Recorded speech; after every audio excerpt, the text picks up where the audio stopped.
สบายดีทุกคนคลิปวิดีโอนี้เรามาเบิ่งวิธีขั้นตอนการสมัครเป็นบัญชี Leader Share for You นำกันเนาะให้เฮาเข้ามาTrader Room ของเฮาเลยหลังจากนั้นกดเลื่อนลงมาคลิกเลื่อนลงมาเฮาจะเจอกับคำว่าเพิ่มบัญชีเนาะให้เฮากดคลิกเลยหน้านี้จะเป็นประเภทบัญชีเฮาสามารถเลือกได้นะว่าเฮาต้องการบัญชีประเภทใดเฮามาลองโปร STP เนาะ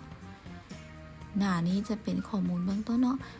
สร้างบัญชีสกุลเงิน USD เลือก Leverage สามารถเลือกได้สูงสุดถึง 1,000 เนาะตำแหน่ง Swap ข้ามคืนทั่วไปหรือ Swap ฟรีก็ได้กดปุ่มต้องการเปลี่ยนบัญชีเป็นผู้นำ Share for You กดดำเนินการมาฮอดหน้านี้ถือว่าการสร้างบัญชีของเฮานี่แม่นถือว่าสำเร็จเรียบร้อยแล้วเฮามาเบิ่งรายละเอียดในส่วนถัดไปเลยเนาะกด G แผงควบคุมเลื่อนลงมาหาบัญชีที่เฮาได้สร้างเมื่อกี้นี้เนาะบัญชีผู้นำ Share for You ให้เฮามากดที่เลขบัญชีของเฮาเลยเฮาจะมาตั้งค่าต่างๆเนาะ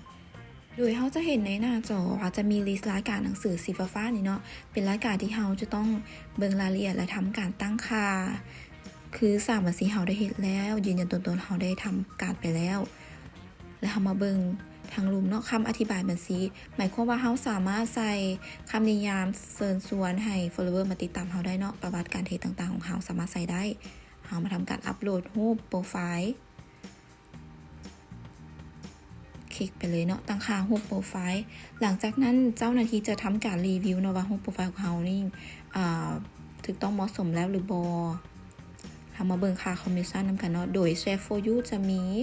ค่าคอมมิชชั่น2ประเภทด้วยกันก็คือปริมาณที่คัดลอกใหม่ความว่าลูกค้าสามารถผู้ใดที่เป็นลีดเดอร์เนาะสามารถตั้งค่าได้สูงสุดถึง8เหรียญต่อล็อตหรืออีกรูปแบบหนึ่งก็คือจะเป็น Share Profit เนาะกำไรของผู้ติดตามเขาสามารถเลือกได้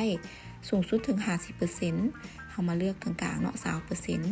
20% ตัวนี้เขาสามารถเลือกได้ว่าเขาจะสามารถแชร์กำไรให้พาร์ทเนอร์ที่แนะนำเขาหรือบอเนาะถ้าบอเขาก็กดไปที่ 0% แล้วเรามาเบิ่งแท็บถัดมานำกันเนาะค่าคอมมิชชั่นจากการเทรดตัวนี้หมายความว่าเราเลือกเก็บค่าคอมมิชชั่นจากต่อล็อตเนาะเจ้าก็จะโชว์อยู่ในหน้านี้เลยเราสามารถเลือกวันเวลาได้ว่าช่วงเวลานี้เขาได้มีการเทรดน้อยหลายปานใดได้ค่าคอมมิชชั่นปานใด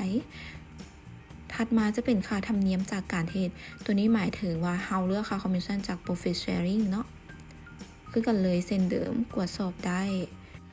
ถัดมาก็จะโซ่เกี่ยวกับการเทรดของเขาเนาะแท็บนี้สามารถมากวดเบิ่งย้อนหลังได้แล้วแท็บถัดมาก็จะเป็นเกี่ยวกับผู้ติดตามของเขาสามารถมากวดเบิ่งจำนวนผู้ติดตามของเขาได้เนาะมีน้อยหลายปานใด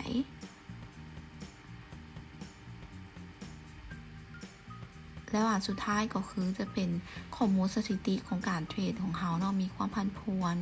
กำไรต่างๆเนาะโดดาวมีเท่าใดหากลูกค้าท่านใดยังมีคำถามหรือข้อข้องใจสามารถคอมเมนต์สอบถามได้เนาะเจ้าขอบใจ